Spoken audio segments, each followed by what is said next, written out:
So what I'm going to do is let the Border Collies out. They're going to run with me. I'm going to drive the ATV down and we're going to head this way.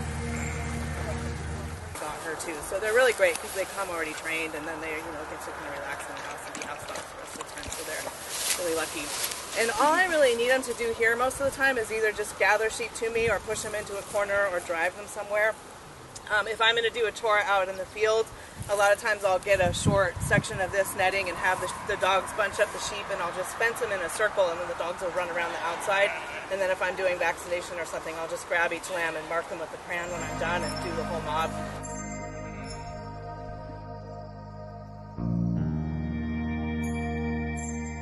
It was developed in Maine around Mount Katahdin, so that's what the breed is named after, is Mount Katahdin. And so the story behind it is in the late 80s, early 90s, a man named Michael Peel saw a picture in National Geographic of haired sheep that looked like goats, and he was like, what the heck is that?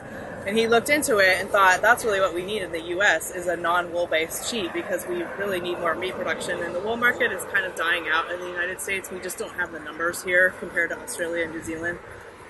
So he found a way to import both hair sheep from Africa and then some Barbados hair sheep too. And so he combined those and he mixed them with wool sheep, local wool sheep in our area. So like the Wiltshire Horn, he did some different breeding. So this breed is just totally made up of a composite of all of these other breeds. And it's considered a maternal breed, so we're really trying to breed for good mothering instinct and for twinning. So how many eggs per cycle they drop is genetic, and so we're always trying to push the genetics towards twins and triplets as much as we can so we get more of a yield. And then these are really good pasture lambers, so they lamb out here on grass. They don't need to be in the barn or have any special husbandry. This breed's kind of on the forefront in the nation for forward thinking on how to use more math and statistics and genetic selection to breed a good animal versus kind of the old school way of just, picking the prettiest one at a show. So you'll see I do all my breeding selection on the computer. I don't really look at them that much. It doesn't really matter what they look like. And then the reason I'm catching this guy is he's going all the way to Virginia because all of these people that are into this genomic selection really want to connect with breeds across the country so that we kind of level our genomics across the country or make sure we don't have pockets of genetics. And then they really value, this guy that bought him really values grass-fed, and so he wants, really hardy grass-fed sheep from here, and not everybody does that. So there's quite a market for good breeding stock all over the country for people that are doing NSIP and estimated breeding values. So, you can see this guy doesn't look too exciting, but he's one of the highest scoring guys here. So this is kind of how I do my data collection on the sheep. So yesterday we did weight, and so I just print out from Excel on a sheet of paper and then fill it all in out in the field and then enter that back into the computer. And this is just a little screenshot of all the scores that I get back. So these are called estimated breeding values, or EBVs. And so in our breed, we measure birth weight, weaning weight, post-weaning weight, number of lambs born, which is how many eggs per cycle she drops, number of lambs weaned, which is how much she gets to survival, and then maternal milk we can measure. And then they also combine that all into an index. It's just kind of one number that measures like our maternal traits of our breed.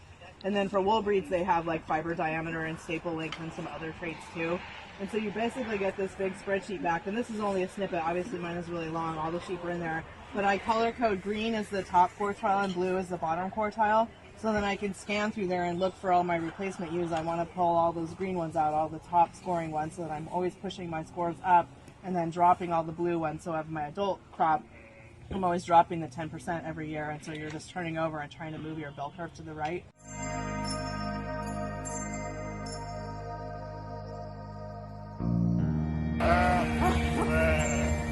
Good job. Go by. Nut. Come on, girls. Nut. Come on, girls. No. Go by.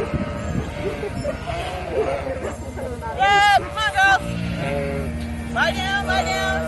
Come on, girls. Stop. Come on, girls.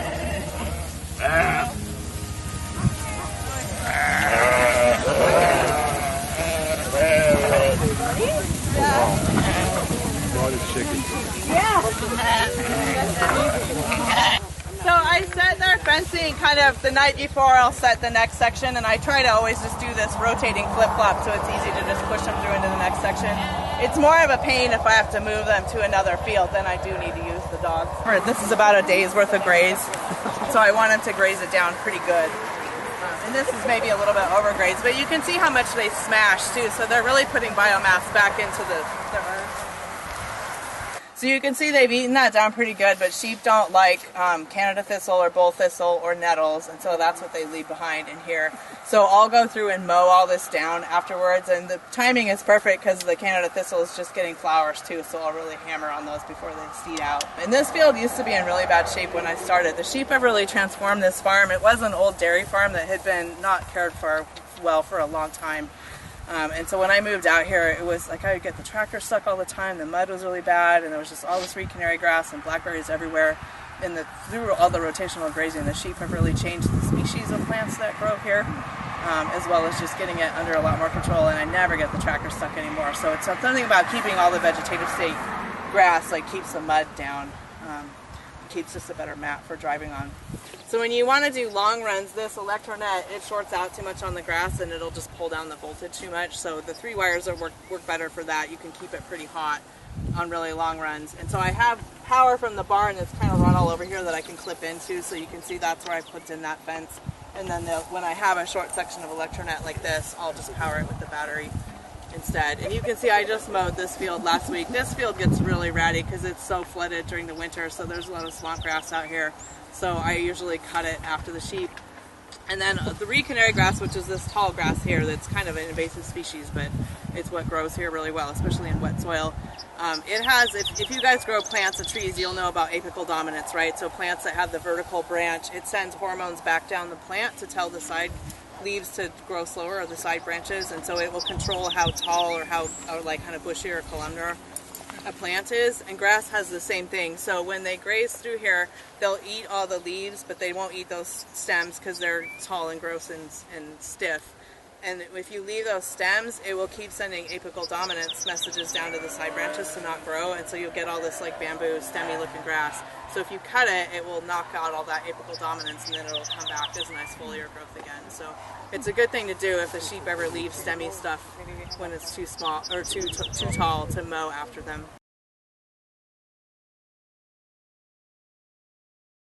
Feeder design is drawn up by Premier. You can find their build plans on their website, and then I added roofs so they can be outside. But it's a really nice design because sheep tend to pull hay out of the bunk and then they dribble it all over and they waste it, and if it goes on the ground they just sleep on it like a bed and then they don't want to eat it.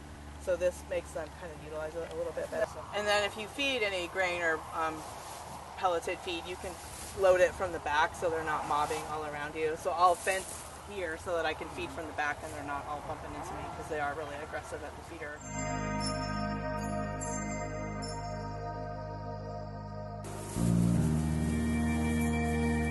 So the only ones that come in here are ones that are troubled, so every now and then they'll just get a really bad infection, and so I'll bring them in here so I can monitor and give them antibiotics. But these sheep are so dang tough, like they just don't even seem to mind. And then there's a few late-born lambs in here that are still in here. If they're way late in the season, I'll bring them in here just because it's easier for me to check on them at night after the main part of lambing is over. So there's those 2 markets. There's a lot of foodie people around here that want to buy local and grass-fed, and that whole market. And they all get their lambs butchered at the custom exempt shop. And then there's the whole Muslim market where they want to do their own butchering, and so most of them are skilled butchers and they just want to come out and do their own animals. I also just have a website. I leave a running ad on Craigslist that basically just redirects people back to the website, so if they look there, they'll find me. So like you just sell it as a lamb share or something? Just whole lambs, but yeah, because I can only do custom exempt butchering, so that butcher can only butcher for the owner of the animal. So I basically sell the animal live, and then they can pay the butcher for kill, cut, and wrap, and then those packages are labeled not for resale. So I can't sell to restaurants or stores or at the farmer's market or anything. So I'm only selling live on the hoof and whole animals. And a lamb is only like a cooler full of meat, so it's a practical amount even for somebody in an apartment or something. And there's a real need for a USDA processing where we can sell at farmer's market. And I'm gonna light a campfire, so feel free to stay as long as you guys like tonight. Awesome. I love talking sheep, so.